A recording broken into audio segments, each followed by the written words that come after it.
حیدری حیدری محمد آل محمد بلند تر صلوات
آج کی مجلس کا درس آج اس مجلس کی بلا سے مناظرہ کا سب جو میں نے سنا ہے صرف ایک بات پر ہے کہ قرآن میں اور نبی کے فرمان میں مذہب شیعہ کی صداقت کیا ہے.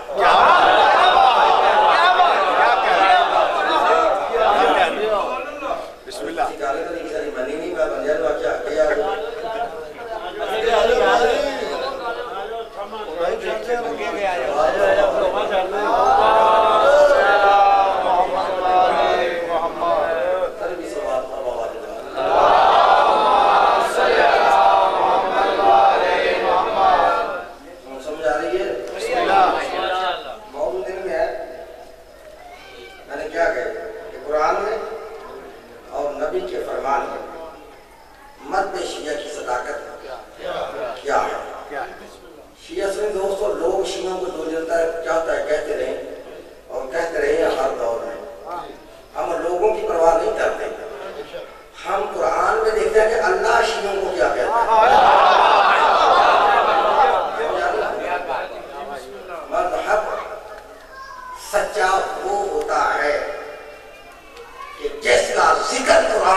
لفظ شیعہ کا معنی غلط کرتے ہیں.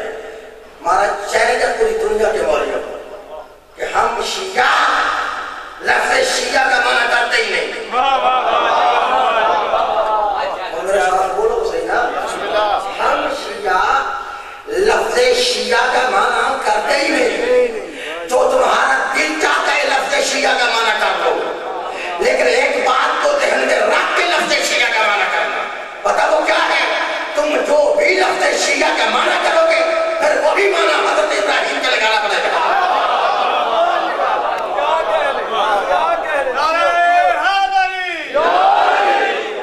سمجھا رہی بھائی؟ تم جو بھی لفظ شیعہ کا معنی کرو گے پھر وہی معنی حضرت ابراہیم پہ لگانا پڑے گا. شیعہ سنی دوستوں, لفظ شیعہ عربی کا لفظ ہے, اس کے عربی لغت میں 72 معنی ہیں. ان گھبرا گئے؟ کتنے معنی؟ 72 معنی ہیں لفظ شیعہ کے. شیعہ کا معنی جماعت, شیعہ کا معنی فرقہ, شیعہ کا معنی گروہ, شیعہ کا معنی پارٹی, شیعہ کا معنی تابعدار, شیعہ کا معنی مددگار. کیا کہنا ہے؟ سمجھا رہی ہے؟ پھر معنی بتاتا ہوں. شیعہ کا معنی جماعت, شیعہ کا معنی فرقہ, شیعہ کا معنی گروہ, شیعہ کا معنی پارٹی, شیعہ کا معنی تابعدار, شیعہ کا معنی مددگار. یہ ہے لغوی معنی, لفظی ترجمہ. سمجھا رہی میری بات؟ جہاں لفظ شیعہ کی تعریف لکھی ہے کہ شیعہ ہوتا کون ہے, شیعہ بنتا کیسے ہے, شیعہ کہتے کس کو ہے. اصل میں ہو سکتا تھا مجھے اتنی محنت نہ کرنی پڑتی. اصل میں نا جب لوگوں نے پوچھا نا کہ شیعہ ہوتا کون ہے, تم نے بندہ ہی وہ آگے کھڑا کیا جس نے کہا دلے دلے ہے کہ دلے دلے ہے کہ دلے دلے ہے. تو دنیا کو سب جھاڑی لگا شیعہ ہوتا کون ہے. سمجھائیے, وہ گیا تو پیچھے دوسرا آگے اس نے کہا تینڈا, دوسرے کہ نہیں مینڈا. تو جو سمجھا ہی نہیں سکا شیعہ ہوتا کون ہے, یہ قصور تیرا اپنا ہے. کبھی بھی لوگ شیعوں کو کچھ نہ کہتے. ہاں, شیعہ کا معنی جماعت, شیعہ کا معنی فرقہ, شیعہ کا معنی پارٹی, شیعہ کا معنی گروہ, شیعہ کا معنی تابعدار, شیعہ کا معنی مددگار. جہاں لفظ شیعہ کی تعریف لکھی ہے, شیعہ ہوتا کون ہے, شیعہ بنتا کیسے ہے, شیعہ کہتے کس کو ہے, وہاں المنجد سے لے کے لسان العرب تک تمام عربی لغات کی کتابوں کی میری ذمہ داری ہے. انہوں نے لکھا ہے شیعہ کا معنی تو جماعت ہے, شیعہ کا معنی فرقہ ہے, شیعہ کا معنی گروہ ہے, شیعہ کا معنی تابعدار ہے, شیعہ کا معنی مددگار ہے. لیکن جہاں لفظ شیعہ کی تعریف لکھی ہے, شیعہ ہوتا کون ہے, شیعہ بنتا کیسے ہے, شیعہ کہتے کس کو ہے, وہاں لکھتا ہے ہر گروہ شیعہ نہیں, ہر جماعت شیعہ نہیں, ہر فرقہ شیعہ نہیں, ہر تابعدار شیعہ نہیں, ہر مددگار شیعہ نہیں. تو شیعہ کون ہے؟ لکھتا دنیا میں واحد وہ ایک فرقہ ہے کہ جو بابت رسول علی اور اولاد علی سے محبت بھی رکھے اور علی کی خلافت کو بلا فصل تسلیم کرے.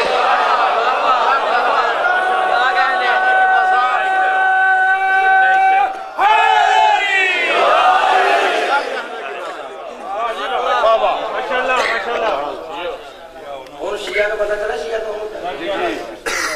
نہیں تو پھر ملنگوں کی زبانی بتاؤ. یہ مولوی زبان کی سمجھ نہیں آئی تو پھر ملنگوں کی زبانی بتاؤ. اچھا پھر آسان کر دیتا ہوں, ہر بندہ شیعہ نہیں ہوتا.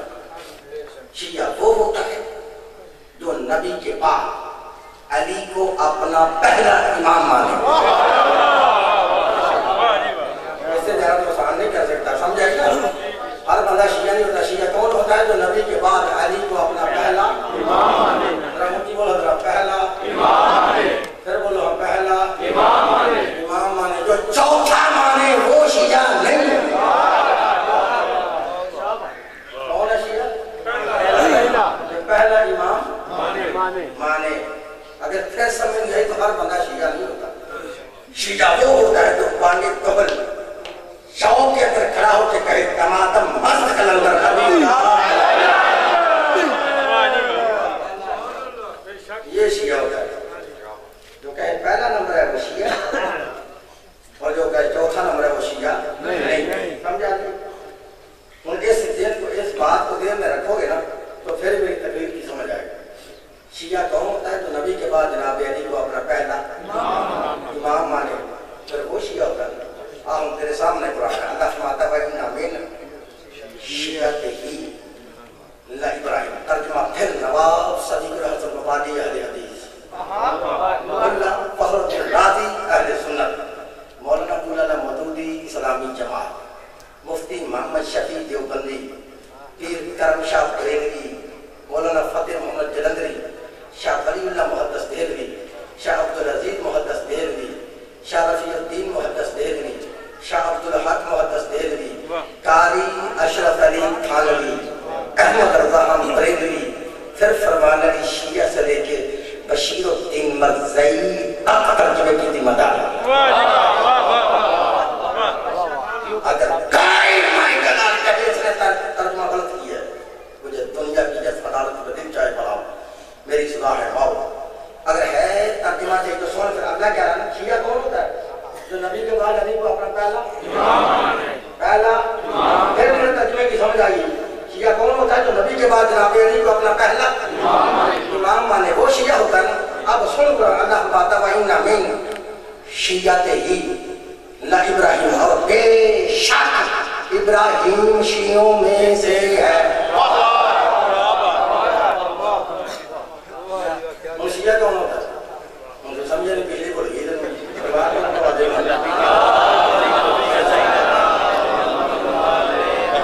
تبھی تو کہا نا ترجمے کتاب سمجھ آئی ہے، پچھلی دیر نہیں۔ شیعہ کون ہوتا ہے؟ جو نبی کے بعد علی کو اپنا پہلا امام مانے۔ ان تجھے نہیں سمجھے گا نا ابراہیم شیعوں میں سے ہے، آخر ذرا پتہ کرتا ہے کہ واقعی ابراہیم نے علی کو اپنا امام مانا ہے۔ بسم اللہ مانے تو پھر شیعہ، نہ مانے تو پھر شیعہ، لیکن چونکہ اللہ کہتا ہے شیعہ ہے، پھر مانا تو ہوگا، چاہے مولوی تو نظر آئیے نہ آئے، مانا تو ہوگا نا۔ میں لاہور میں محنت پڑھ رہا تھا، لاہور میں انہوں نے کہا شریعت کی کتنی حدیں ہوتی ہیں؟ میں نے کہا 3 حدیں ہوتی ہیں۔ انہوں نے کہا شریعت کی 3 حدیں ہوتی ہیں، پھر 3 مرتبہ لفظ شیعہ قرآن سے دکھاتا۔ ان کا آگے ہوئے کتنی حدیں ہوتی ہیں شریعت کی؟ 3۔ شریعت کی 3 حدیں ہوتی ہیں، لہٰذا 3 مرتبہ لفظ شیعہ قرآن سے دکھاتا۔ میں نے کہا بھائی تم بار بار تینوں کی بات کرتے ہو،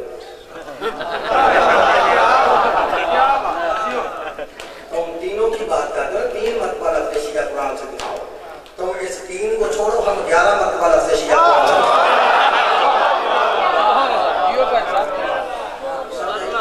ہم 11 مرتبہ لفظ شیعہ قرآن سے دکھاتے ہیں۔ یہ میں نے آیت پڑھی تھی کہاں سے؟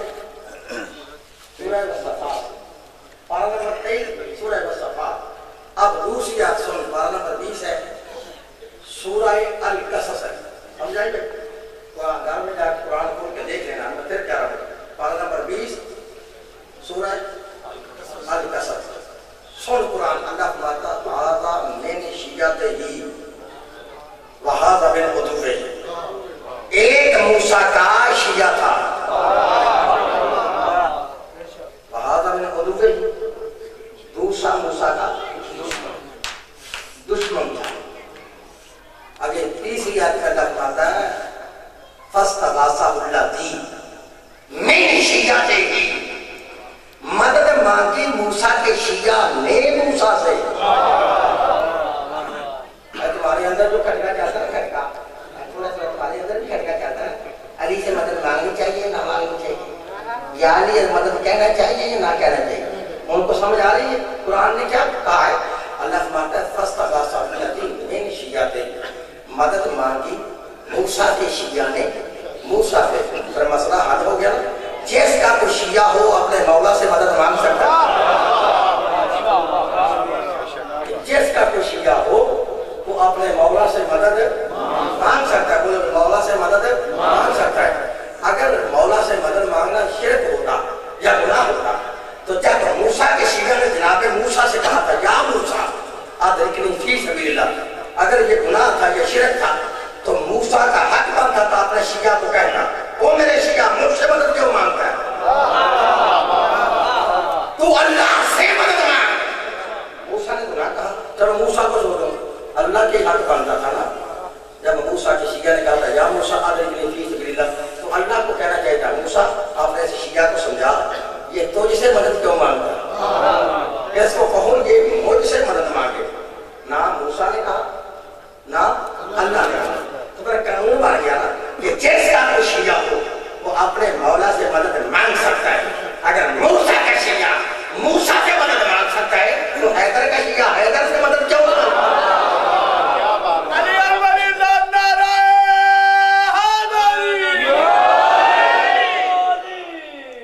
بولو ہم کتنی آتے ہوئی ہیں؟ تین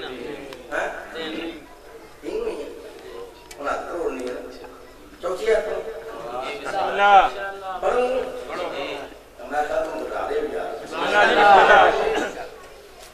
میں اپنے ایک لفظ کا میں ذمہ دار ہوں. سمجھا کتنی آتی ہوئی ہیں؟ 3. چوتھی ہے میں پھر پڑھنے لگا. اللہ فرماتا ہے فی شیعہ الاولین شیعہ ہی پہلی امت ہیں.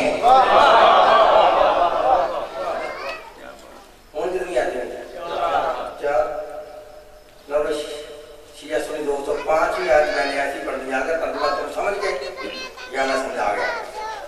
فلائی علی کا جھمپر آیا میں نے دروازہ ادارہ پہ سر کو چھپایا نہیں. سمجھے 4 آیتیں ہوئی ہیں.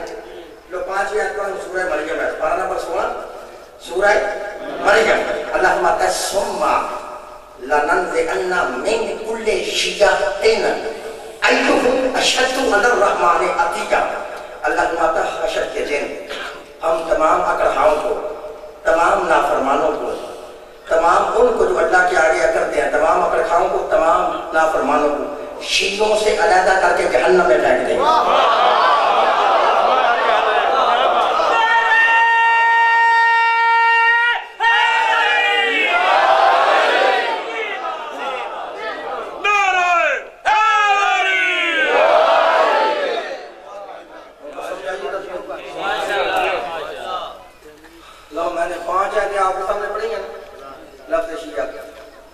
پوری دنیا میں کسی مائی کلال کے دم میں دم ہے. مجھے بھی تو ایک ایت پڑھ کے سنائے نا چاہے ٹوکے سے جا کے پوچھا ہے منہ مانگا انعام نہیں دوں گا اس کے ہاتھ پہ بیٹھ نہیں رہا. میرا یہ دل چاہ رہا ہے کہ میں تمہیں وہ مسئلہ نہ سناؤں کہ جس مسئلے نے مجھے شیعہ کیا جس مسئلے نے مجھے شیعہ کیا تھا. سنا اس لیے دکھاؤں کہ شاید کسی کے دل پہ اتر جائے میری بات. شاید کسی کے دل پہ اتر جائے میری بات. میری طرف سے ملتے ہمیشہ کے لیے جہنم سے نجات. سمجھا رہی بھائی؟ اچھا بحث یہ کروں گا. اللہ فرماتا ہے وَإِنَّ مِن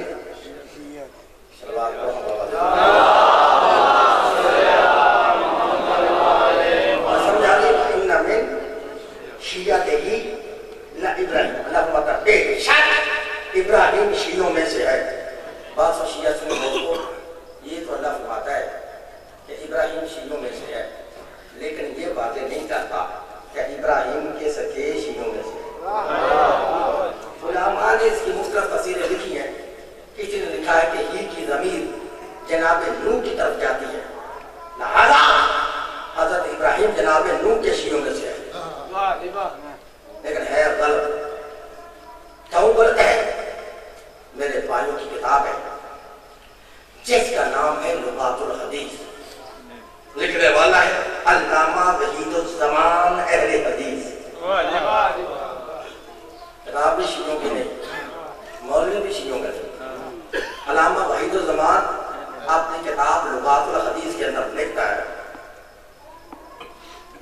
کہ جس نے لکھا ہے نا کہ ابراہیم جناب نوح کے شیعوں سے یہ غلط ہے. کیوں غلط ہے؟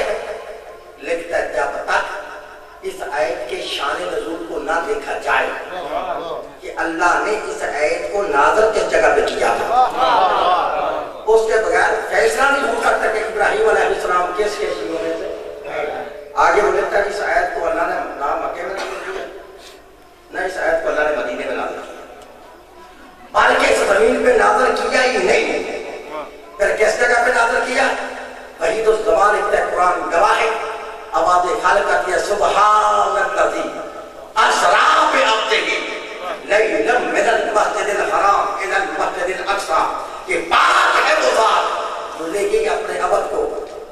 لیے اپنے بندے کو راتوں رات واسطے سیر کے مسجد حرام سے لے کے مسجد اقصی تک علامہ وحید الزمان لکھتا ہے کہ جب شب معراج اللہ کے رسول 5ویں آسمان پر پہنچے، پوری توجہ سے یہ جملہ سننا ہے اور میرا آپ کو اعلان کر رہا ہوں، اگر اس سے پہلے آپ نے یہ مسئلہ سنا ہو مجھے کھڑے ہو کے ٹوک دینا، میں مجلس پڑھنی بند کر دوں، اگر نہ سنا ہوا ہوگا تو پھر تو موسیقی تو مولا حسین تم سے خود پوچھے گا۔ بات کو سمجھا رہی ہے نا؟ ایک جب شب معراج اللہ کے رسول 5ویں آسمان پر پہنچے تو وہاں 4 نبیوں کے لیے کرسیاں لگائی گئی، چاروں نبی اپنی کرسیوں پر بیٹھ گئے۔ جب چاروں نبی کرسیوں پر بیٹھ گئے اللہ کے نبی کے لیے ایک علیحدہ ممبر لگایا گیا، اللہ کے نبی کے لیے ایک علیحدہ نور کا ممبر لگایا گیا۔ اللہ کے نبی اپنے ممبر پر بیٹھ گئے، جب چاروں نبی اپنی کرسیوں پر بیٹھ گئے نا، اللہ کے نبی اپنے ممبر پر بیٹھ گئے۔ علامہ وحید الزمان لکھتا ہے کہ تھوڑی دیر کے بعد حضرت ابراہیم نے اپنی دائیں جانب دیکھا، کیا دیکھا؟ ایک نور کا ناکا ہے، اس پر ایک نوری سوار ہے۔ بات کی سمجھ آ رہی ہے؟ نور کا ناکا ہے، اس پر ایک نوری سوار ہے، اور سوار کے چہرے سے نور کی شعاعیں نکل رہی ہیں۔ جب دیکھا نا سوار بھی نوری ہے، اس کی سواری بھی نوری ہے، حیران ہو کے پوچھتے ہیں یا رسول اللہ یہ سوار کون ہے؟ کوئی نبی ہے، کوئی فرشتہ ہے، کوئی رسول ہے، کون ہے؟ جب کہا یہ کون ہے تو پھر نکلو جہاں تک میری آواز جا رہی ہے۔ کاری صحابت پھر اپنی عادت کے مطابق مشرق سے لے کے مغرب تک ہے، شمال سے لے کے جنوب تک ہے، اور آج سے لے کے قیامت تک ہے، پاکستان سے لے کے سعودی عرب تک ہے، عبدالوہاب عمری سے لے کے امام کعبہ تک چیلنج کر رہا ہے۔ وحید الزمان لکھتا ہے اگر تمہاری اس کتاب کے اندر یہ حوالہ موجود نہ ہو مجھے کتھر کے چوک میں کھڑے کر کے سریعام پھانسی پر لٹکاؤ۔ اعتبار سن لو، علامہ وحید الزمان لکھتا ہے کہ جب ابراہیم نے دیکھا نا سوار بھی نوری ہے، سواری بھی نوری ہے، پوچھتے ہیں یہاں سننا یہ سوار کون ہے؟ کوئی نبی ہے یا تو رسول ہے؟ جب کہا کوئی نبی ہے یا رسول ہے، اللہ کے نبی نے فرمایا ابراہیم غور سے دیکھ لے، یہ سوار نہ کوئی نبی ہے نہ کوئی رسول ہے، یہ سوار میرا بھائی علی بن ابی طالب۔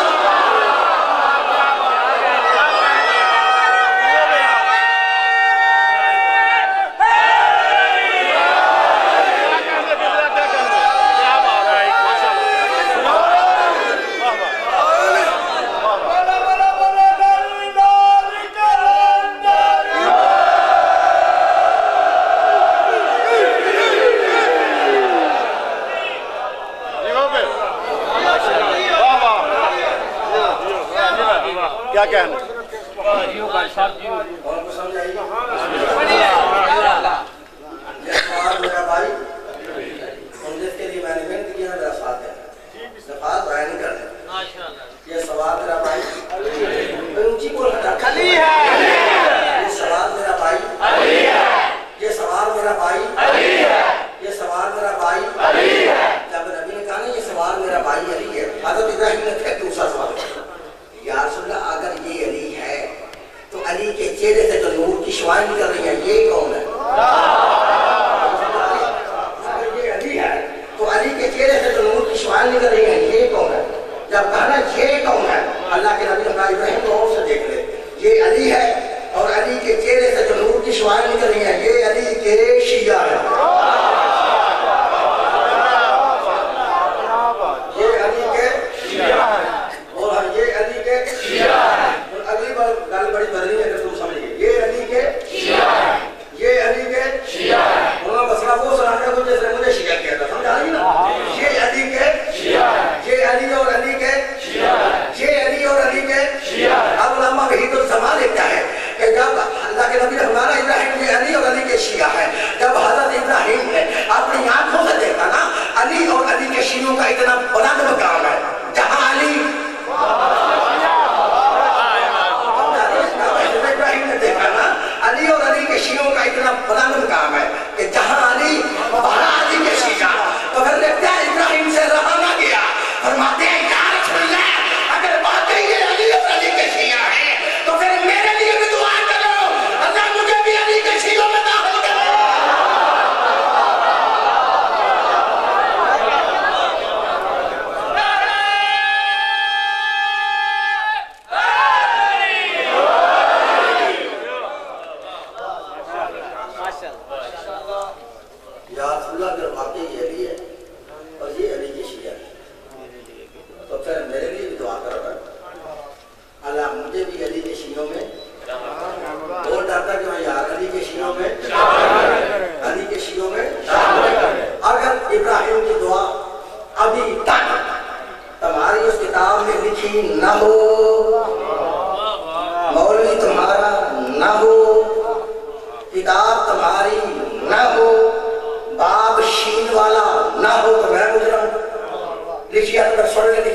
یہ مانگی اللہم اجعلنی من شیعۃ علی، اللہم اجعلنی من شیعۃ علی، اے اللہ مجھے علی کا شیعہ بنا، مجھے علی کے شیعوں میں داخل کر دے۔ وحید الزمان لکھتا ہے حضرت ابراہیم کی دعا کے الفاظ ابھی ختم نہیں ہوئے تھے، آواز خالق جبریل جی رب جلیل تاکہ میرے محمد سے کہہ دے میں نے ابراہیم کی دعا کو قبول کر لیا ہے۔ وَإِنَّا مِنْ شِيَّعَتِهِ ابراہیم، بے شک ابراہیم بنو علی کے شیعوں سے ہے، علی کے شیعوں میں۔ ان شیعہ سے دوستو یہ بتاؤ ابراہیم کو مولوی کون ہے؟ نبی ہے، صرف نبی ہے بلکہ خلیل ہے، خلیل بھی نہیں بلکہ خود امام ہے، امام بھی نہیں بلکہ جد انبیاء ہے، جد بولو بھائی جد انبیاء، پھر بولو جد انبیاء۔ پھر حضرت ابراہیم کو کیا ضرورت پیش آئی؟ ابراہیم نبی بھی ہے، امام بھی ہے، خلیل بھی ہے، جد انبیاء بھی ہے، پھر حضرت ابراہیم کو کیا ضرورت پیش آئی؟ ابراہیم نے دعا مانگی ہے اللہ مجھے علی کا شیعہ بنا، اور دوسرا نہیں کے ساتھ پہ قرآن رکھ کے پوچھ حضرت ابراہیم کو کیا ضرورت پیش آئی؟ پہلے تو پوچھے گا کسے، وہ کسے پوچھے گا؟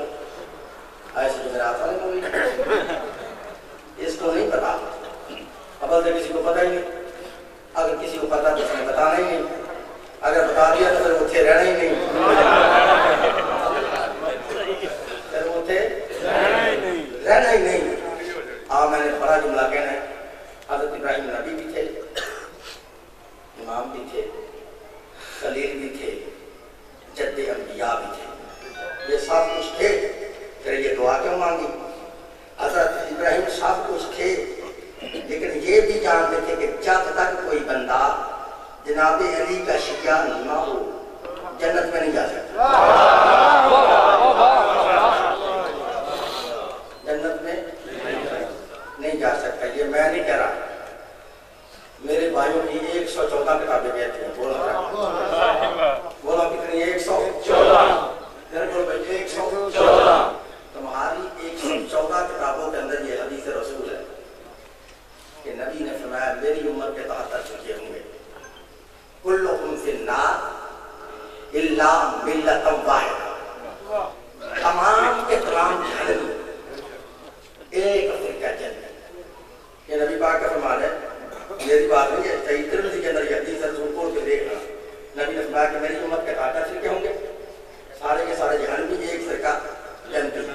اب حدیث ثابت کر رہی ہے نا، میرا قصور تو کوئی نہیں، حدیث کہہ رہی ہے کہ 72 جہنم میں جائیں گے، ایک جنت میں جائے گا۔ ہم اس کا تو شیعہ جنمی ہے، شیعہ جنمی ہے، کبھی کہتے تو شیعہ کافر ہیں۔ نبی نے کیا فرمایا؟ 72 جہنم میں جائیں گے۔ اگر شیعہ جنمی ہے تو شیعوں کا تو ایک فرقہ ہے نا،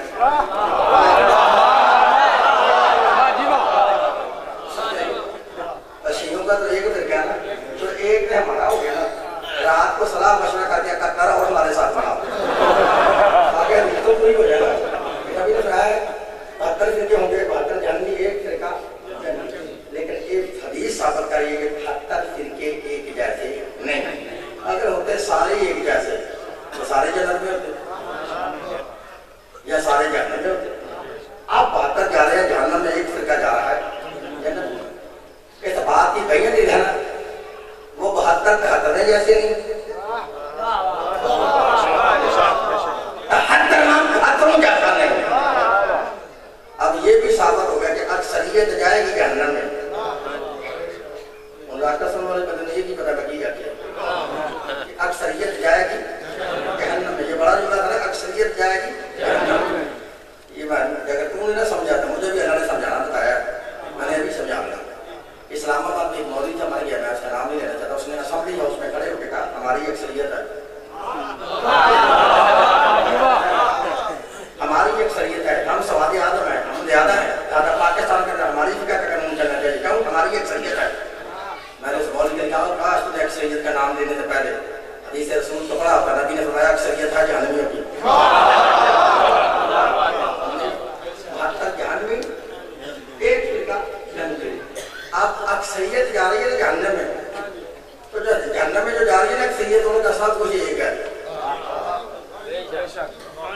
اکثریت کا سب کچھ ہے، اکثریت کا کلمہ شریف بھی ایک ہے، اذان شریف بھی ایک ہے، اکثریت کے روزے کے ساتھ رفتاری کا ٹائم شریف بھی ایک ہے، اکثریت کا سب شریف ایک ہے۔ وہ 73واں فرقہ جو جا رہا ہے نا جنت میں، اگر ہوتا ہے سب کچھ یہ نہیں جیسا، اگر ہوتا ہے ان کے ساتھ جہنم، اب وہ جا رہا ہے نا جنت میں۔ اب اس کی بات کی بھیا دکھا رہے کہ جنتی طریقے کا کلمہ بھی ہو رہا ہے، جنتی طریقے کی اذان بھی ہو رہا ہے، جنتی طریقے کا امام بھی ہو رہا ہے، امام بھی ہو رہا ہے، اونچی بولو ذرا کہ امام بھی ہو رہا ہے۔ اب کوئی بندہ بہتروں میں نہیں جائے گا، شیعہ کہیں گے وہ ہمیں ہمارا دن کیا ہم جنتی ہے، میرے بھائی کہیں گے لا حول ولا قوت الا شیعہ اور جنت، یہ تو ممکن نہیں ہے، ہو ہی نہیں سکتا۔ وہ جنت 73واں فرقہ میرا ہے، کوئی بندہ نہیں کہے گا میں باتوں میں داخل ہوں، ہر بندہ کہے گا میں باتوں میں، جسے نبی نے کہا نا جنت میں جائے گا وہ ہمارا ہے، ہر بندے کہتا ہے وہ فرقہ ہمارا ہے۔ اب ہم کہیں گے ہم جنتی ہیں، ہم کہیں گے نہیں نہیں ہم جنتی ہیں، تو مسئلہ پر کوئی حل نہ ہو، کیسے حل ہوگا؟ جیسے اللہ قرآن میں فرماتا ہے فَإِن تَنَازَعْتُمْ فِي شَيْءٍ فَرُدُّوهُ إِلَى اللَّهِ وَالرَّسُولِ، کہ جب تمہارے درمیان کوئی تنازع ہو جائے اپنے فیصلے کو لے جاؤ اللہ اس کے رسول کے پاس، ٹھیک ہے، اللہ اس کے رسول کے پاس۔ چل ہم دونوں شیعہ سنی بھائی مل کر اللہ کے نبی کے گھر چلتے ہیں، انہیں ایک باری چلتے تھے نا میرے ساتھ، چل سے ایک دفعہ مرتبہ میرے ساتھ چلتے ہیں، جا کے دروازہ کھڑکاتے ہیں، دروازہ کھلتا ہے، اللہ کے نبی سے پوچھ لیتے ہیں یا رسول اللہ آپ کا فرمان ہے کہ میری امت کے 73 فرقے ہوں گے، 72 جہنمی، ایک فرقہ جنتی، یا رسول اللہ اس جنتی فرقے کا نام کیا ہے اور اس کا امام کون ہے؟ ٹھیک ہے، اللہ کے نبی سے پوچھ لیتے ہیں نا یا رسول اللہ آپ بتائیں اس جنتی فرقے کا نام کیا ہے اور اس کا امام کون ہے؟ جیسے میں اپنی قوم کا خادم، اپنی قوم کا نوکر، اپنے بھائیوں کی 114 کتابوں سے حدیث رسول دکھاؤں گا، پوری دنیا میں کوئی مائی کلام مجھے کسی پڑھی ہوئی کتاب سے اپنا آپ بھی ثابت کریں، اپنے پیر کا جنتی ہونے کا ساتھی بیٹھے نہیں تو میں منہ مانگا انعام بھی دوں گا، اس کے ہاتھ پہ پیٹ بھی کریں گا، نہیں تو جس کو بالکل مناظرے کا شوق ہے میرا بالکل حال نہ کرے، کاغذ اور قلم نکال کر کتابوں کے نام بھی لکھ لیں، ان کے لکھنے والے مصنفوں کے نام بھی لکھ لیں اور ان کے مطبوع کے نام بھی لکھ لیں۔ اور مزے کی بات یہ ہے کہ یہ جو 114 کتابیں ہیں نا، یہ 114 کی 14 کتابوں میں ایک کتاب بھی کسی شیعہ مولوی کی نہیں، یہ ساری کی ساری کتابیں میری برادری کی کتابیں ہیں، آج ان سے میں چھال مار کے شیعہ ہوا، یہ ساری ان کی کتابیں ہیں، جو شوق ہے نکال کر کتابوں کے نام لکھ لیں۔ میرے بھائیوں کی پہلی کتاب ہے تفسیر ابن جریر محمد بن جریر طبری، 310 ہجری میں پیدا ہونے والا اہل سنت لکھتا ہے۔ دوسری کتاب ہے تفسیر در منصور 8ویں اور 9ویں صدی کے مجدد محدث مفسر مورخ 560 کتابوں کے مصنف علامہ جلال الدین سیوطی اہل سنت لکھتا ہے۔ تیسری کتاب ہے تفسیر فتح القدیر ملا شوکانی اہل حدیث لکھتا ہے۔ چوتھی کتاب ہے تفسیر فتح البیان نواب صدیق الحسن بھوپالی اہل حدیث لکھتا ہے۔ پانچویں کتاب ہے کنز الایمان نظام الدین ملا علی متقی اہل سنت لکھتا ہے۔ چھٹی کتاب ہے الریاض النظرہ فی المناقب اشرا مبشرہ محب الدین طبری اہل سنت لکھتا ہے۔ ساتویں کتاب ہے السرائق محرقہ مفتی مکہ شہاب الدین ابن حجر مکی مکہ کا مفتی اہل سنت لکھتا ہے۔ آٹھویں کتاب ہے ارجح المطالب ملا عبید اللہ امرسری اہل سنت لکھتا ہے۔ نویں کتاب ہے کوكب الدری مفتی صالح کشفی اہل سنت لکھتا ہے۔ 10ویں کتاب ہے جناب المبرد قاضی سلیمان القندوزی مفتی قسطنطنیہ اہل سنت لکھتا ہے۔ 11ویں کتاب ہے حلیۃ الاولیاء ملا ابو العز اصفہانی اہل سنت لکھتا ہے۔ 12ویں کتاب ہے تذکرۃ خواص الامہ مصنف سید ابن جوزی اہل سنت لکھتا ہے۔ 13ویں کتاب ہے فرائض الشهدان علامہ حمدانی اہل سنت لکھتا ہے۔ 14ویں کتاب ہے مناقب خاتمی علامہ خاتمی اہل سنت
نہیں ملتی، نعمت انسان کو کبھی ادھوری نہیں ملتی۔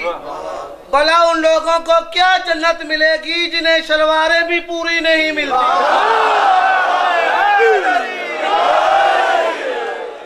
کیوں کر سو کیوں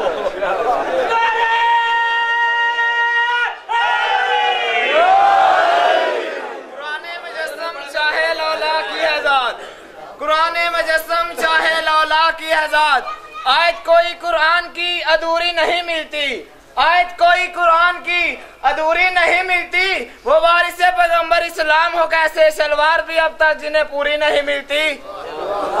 نعرہ حیدری۔ ٹھیک ہے بھائی، میں نے اپنا مطلب قرآن سے لکھا ہے اور نبی کے بولوں گی کیڑا پریشر ہے تمہارے ہوتے ہیں بولنے میں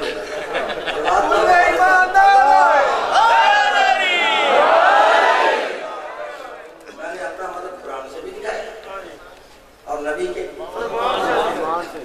فرمان سے بھی دکھا ہے۔ نبی نے فرمایا تو جنت میں جائیں گے مذہب ان کا شیعہ ہوگا اور امام ان کا حیدری، بولا امام ان کا حیدری، پھر بولے امام ان کا حیدری کرار ہوگا ان جنہوں ناک کنجن دی جائے نہیں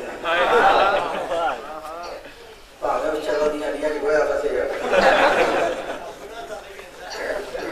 اس نے جشیوں کی اخلاق اختیار ہے کا اختیار سارا سال تیار بستے میں رہتا بھائی میرا برے سارا سال تیار بستے میں بند ہوتا ہے، چند محرم کا چاند نظر آتا ہے تیار بستے سے باہر، محرم کا چاند رات کو نظر آیا، میرے بھائی نے تیار استعمال کرنا شروع کیا۔ سلوات کرو بابا جی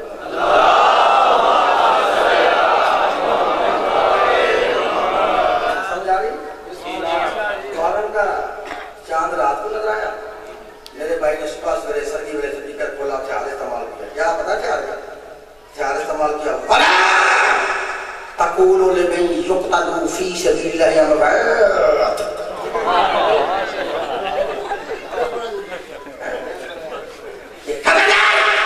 اللہ کے راستے میں جو قتل ہو جیسے مردہ نے کہو حالانکہ ہم غلط ہو دینا ہے ولیکن لا تشعرون، لیکن تمہیں شعور نہیں کہ تم ان کی زندگی کو سمجھ سکو۔ یہ ایت پڑھ کے زہر شیعوں میں بولتا ہے اس اور شیعوں میں کہتا ہے شیعہ پگلے ہیں، شیعہ دے رکھو ہے قرآن کہتا ہے شہید زندہ ہے، یہ دیکھا کرو کیا گناہ حرام ہے، جنہ کماتم کا دیوان کا حرام ہے، وہ لوگ کہنا میرے حضور جننے محرم سے سفر دے جو میں نے یا تو مسئلہ چیک کر لے ہر مسجد کے بعد ہی ہے کہ شہید زندہ ہے۔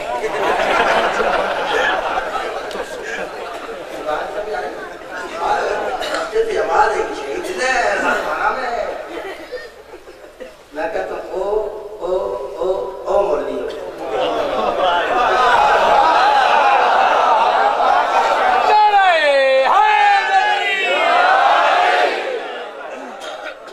میں آیا ہوں تم سے، جملے ضائع نہیں کرنے، میں آیا ہوں تم سے۔ یہ بات تو وہ کرے کہ جس کا پہلے اپنا ایمان ہو کے شہید دینا ہے۔ جو بندہ خود ہی بھائی ہوئے وہ شہید کو زندہ نہیں مانتا، اسے کیا حق ہے شیعوں کو کہ شہید زندہ ہے؟ میں نے کہا اپنا ایمان نہیں شہید زندہ ہے، میری ساری زندگی میں جنگ گئی ہے۔ میں نے کہا اپنا ایمان نہیں کہ شہید زندہ ہے۔ یہ تو جب شیعہ ماتم کرتے ہیں نا ماتم، تو ماتم کی زد میں کہتا ہے شہید زندہ ہے، اے اندروں کو نہیں مانتے شہید زندہ ہے۔ جیسے جہاں میں کی حلقہ یہ تو شیعہ جب ماتم کرتے ہیں نا ماتم، تو ماتم کی زد میں کہتا ہے شہید زندہ ہے، اس کا اپنا ایمان نہیں کہ شہید زندہ ہے۔ جو میں دلیلی وہ دے کے جاؤں گا کہ 10 سال تک یہ دلیل غلط ہو گئی، منہ مانگا انعام بھی دوں گا، اس کے ہاتھ پہ بیعت بھی کروں گا، میں پھر کروں گا ان کا اپنا ایمان نہیں کہ شہید زندہ ہے۔ یہ تو جب شیعہ ماتم کرتے ہیں نا ماتم، تو ماتم کی زد میں کہتا ہے شہید زندہ ہے، یہ مانتا نہیں کہ شہید زندہ ہے۔ دلیل سن لو، شیعہ ماتم کرے نا تو کہتا ہے شہید زندہ ماتم حرام ہے، میں کہتا ہوں تیرا تو ایمان ہی نہیں شہید زندہ ہے۔ دلیل سن لے، شیعہ ماتم کرے تم کہتے ہو شہید زندہ ماتم حرام ہے، میں کہتا ہوں چلو اگر شہید زندہ ہے ماتم حرام ہے، ہم شیعہ ماتم کو چھوڑ دیتے ہیں، بتا ہم کیا کریں؟ پھر بتا کیا کہتے ہیں ختم دباؤ ختم دباؤ ختم دباؤ، اور پوچھ ختم کری مان